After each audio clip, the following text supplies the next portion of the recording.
Boa tarde, meus alunos do quinto ano. Tia Bel, vamos começar hoje nossa aula de História, não é isso?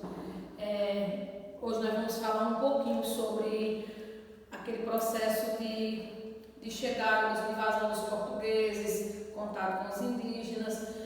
E veja só, em 2500, como a gente já estudou anteriormente, o Brasil foi praticamente invadido pelos portugueses. Eles não vinham exatamente para cá, estavam em viagem para a Índia para tentar comprar lá as especiarias, que era a pimenta do rei, que era um produto muito usado naquela época. Hoje a gente não dá muita importância, mas naquela época a pimenta ela servia muito para disfarçar um pouco o cheiro das carnes, né, que eram utilizadas naquela época, não existia geladeira, e as carnes elas ficavam um pouco, assim, apodreciam um pouco, e para disfarçar um pouco o cheiro, eles usavam a pimenta do reino. Tinha também a canela, que eles usavam nos carros. Então eram produtos que para a gente hoje, a gente às vezes nem usa direito, né? Mas naquela época era muito importante. Então nessa negociação com o Oriente e também na busca de explorar novas terras, os portugueses chegaram aqui, não é? Nas embarcações que vinham de lá, que eram as 3 embarcações, Pedro Álvares Cabral, que era o comandante da esquadra, viu uma pessoa chamada Pero Vaz de Caminha. Quem era Pero Vaz de Caminha? Era um português que veio para o Brasil, ele era um escritor que veio para poder exatamente, ele era quem fazia a descrição das terras que eles encontravam. Então ele mandou dizer para o rei de Portugal, através de uma carta, de tudo que tinha visto, né, dos habitantes, das florestas densas. Então depois dessa viagem veio o que? A exploração do que a gente tinha no Brasil. Então os portugueses vieram para cá, para esse processo de explorar. Qual foi o primeiro produto explorado no Brasil? Foi uma árvore chamada pau-brasil, que foi exatamente essa árvore que deu nome ao nosso país. Porque primeiro ela foi chamada Ilha de Veracruz, né? O primeiro contato quando eles chegaram aqui e celebraram a primeira missa. Depois ela foi chamada de Terra de Santa Cruz. E por último, Brasil, exatamente por conta dessa madeira que a gente tinha aqui. Então, o pau-brasil foi de grande importância, tinha um grande valor comercial. A madeira tanto era usada para fazer embarcações, como também era usada para atingir tecidos, porque a madeira tem uma cor avermelhada. Praticamente naquela época foi destruído, né, toda essa parte de pau-brasil que a gente tinha aqui no nosso país. Naquela época, quem era que fazia esse corte? Eram os índios. Eles faziam um tipo de comércio, né? Os portugueses usavam os índios para cortar e transportar até as embarcações, para poder irem para Portugal, e em troca desse serviço eles davam bugigangas, né? Era espelho, tecido, alguma coisa que o índio gostava.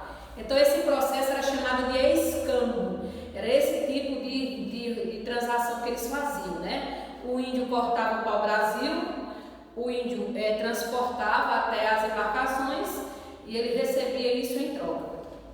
Chegou um período que praticamente o nosso pau-brasil foi extinto, quase extinto. Por longo dos séculos, o pau-brasil ele quase desapareceu. Em 1992, o corte das árvores remanescentes passou também a ser proibida. Além disso, as árvores de pau-brasil ainda são derrubadas hoje, clandestinamente. E sua madeira é utilizada principalmente na produção de instrumentos musicais. Para preservar o pau-brasil, foram criadas 3 reservas florestais, né, nas regiões onde existem árvores remanescentes nos estados da Bahia, da Paraíba e de Pernambuco, que é o nosso estado. Então, quando eles viram que essa exploração do pau-brasil já estava ficando escasso, o rei de Portugal resolveu mandar pessoas para cá, para o Brasil, para colonizar nossa terra e também para administrar, não é? Com isso, como eles viram, para poder administrar, para colonizar essa terra, ela dependia muito, era muito dependioso financeiramente. Então, o que foi que o rei fez? Primeiro, porque eles mandavam para o Brasil a quem? Quem eram as pessoas? Aquelas pessoas que geralmente eram desfavorecidos socialmente, né? Presidiários que vinham para cá para tentar colonizar e trabalhar na terra. Quando começou esse processo, que eles viram que não estava muito certo, ele resolveu dividir o Brasil em pedaços, em lotes chamados de capitanias. Eram chamados de capitanias hereditárias. Por quê? Capitania. Capitania eram as terras e hereditárias porque ela ficava de pai para filho. Mas é o seguinte, a pessoa que recebesse aquele pedaço de terra, né, que geralmente era uma pessoa lá deles, de Portugal, ele tinha que desenvolver essa terra, né, cultivar e colonizar a terra. Então foi um processo que não deu muito certo. O território foi dividido em 15 lotes, né? Esses lotes foram concedidos a donatários, pessoas que tomavam realmente conta dessa terra. Em sua maioria eram ricos comerciantes ou nobres portugueses, como eu já havia falado, que vinha lá de Portugal. Além disso, também uma das primeiras atividades econômicas foi a produção do açúcar. Quando eles viram que o pau-brasil ficou escasso, eles começaram a plantar cana-de-açúcar. Inclusive, nosso estado, Pernambuco, era uma das terras mais propícias a prosperar a cana-de-açúcar, porque nós tínhamos aqui em Pernambuco um estilo solo maçapeiro, não é isso? Então, houve esse processo, muitas capitanias não deram certo, não prosperou, teve donatário que não chegou aqui nem a vir tomar posse, outros começaram e começou a não dar certo. Então, o rei de Portugal resolveu começar um processo chamado de governo geral. O que era o governo geral? Eram pessoas que eram escolhidas exatamente para administrar o Brasil. O nosso primeiro governador geral foi chamado Tomé de Souza. Então, foi daí quando começou esse processo. Eles vinham para tentar administrar, não é isso? Só que eu quero deixar uma coisa bem firme, bem fixa para vocês. Foi um processo onde o Brasil foi muito desvalorizado, foi muito explorado. Os portugueses, logo no início, eles não tinham interesse na nossa terra, como o índio tinha um amor pela terra, não é isso? O solo brasileiro era um solo muito rico, era um solo tropical, nós tínhamos um clima tropical, um solo muito fértil, não é isso? Veio que depois, mais à frente, vocês vão estudar todos os governadores gerais, vocês vão ver também a quantidade de pessoas que vieram de lá de Portugal e se apaixonaram pela nossa terra. Por exemplo, veio um holandês, uma pessoa enviada da Holanda, chamado Maurício de Nassau, que foi uma pessoa que amou o nosso estado, prosperou o nosso estado de Pernambuco. Então é uma história muito bonita. E outra coisa que eu gostaria de pedir a vocês, sempre que vocês tiverem uma aula, não se firme, então não se confie, ou não fique somente na apostila, no livro que vocês estão. Usem as redes sociais, usem a internet, usem as fontes de pesquisa para você se aprofundar no assunto, tá certo? A série do governador geral, também como eu estava falando, ela foi em Salvador, fundada em 29 de março de 1549, na capitania da Bahia. Tomé de Souza, o primeiro governador geral, foi encarregado de organizar a construção da cidade. Ao perceber o terreno irregular da região, ele decidiu que os prédios mais importantes deveriam ficar na parte alta da cidade, onde teriam maior proteção militar, enquanto as moradias e o comércio ficaram na parte baixa. Vocês vão ter imagem aqui, Tiabel enviou umas atividades.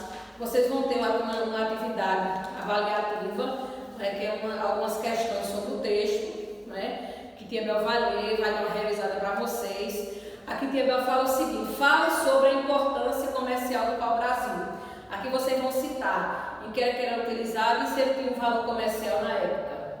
O que era o escambo? Tiabel falou que era um comércio uma negociação entre os índios e os portugueses, Os índios cortavam o pau-brasil, transportavam até as embarcações e em troca eles recebiam produtos que praticamente não tinham muito valor. Um espelho, tecidos coloridos, faca, machado. Por quê? Porque eles não tinham esse tipo de arma, arma de ferro, eles tinham uma flecha, eles tinham outro tipo de arma, mas eles queriam um machado, eles queriam uma foice, que naquela época eles não tinham na floresta. Comente como se deu o processo de destruição e proibição do corte do pau-brasil. Aqui vocês vão fazer uma revisão, lembrando desde o começo, quando ele foi explorado pelos portugueses, e ainda hoje também, que ele ainda é utilizado para a fabricação de produtos musicais. O que foi feito para preservar o pau-brasil? Vocês vão dizer o que foi criado, lá no texto também tem. Comente sobre o sistema de capitanias hereditárias. Como era chamada a pessoa que recebia, que era o donatário, eram 15 lotes, quem era que recebia eram nobres portugueses. Qual era a obrigação desse donatário? era ter a despesa financeira com aquela capitania, era desenvolver ali, além de colonizar, também cultivar a terra. E quem foi o primeiro governador geral? Nós vimos que foi Tomé de Souza. A sede do governo, o governador geral, foi em Salvador, onde ele foi enviado exatamente para fazer essa construção, tá certo? Da cidade de Salvador, dessa sede na cidade de Salvador. Então fica aqui de Tia Bel um cheiro, um abraço. Qualquer dúvida vocês podem fazer através do WhatsApp. Mas está aqui bem organizado, bem destrinchado o assunto. Um cheiro para vocês, uma boa tarde.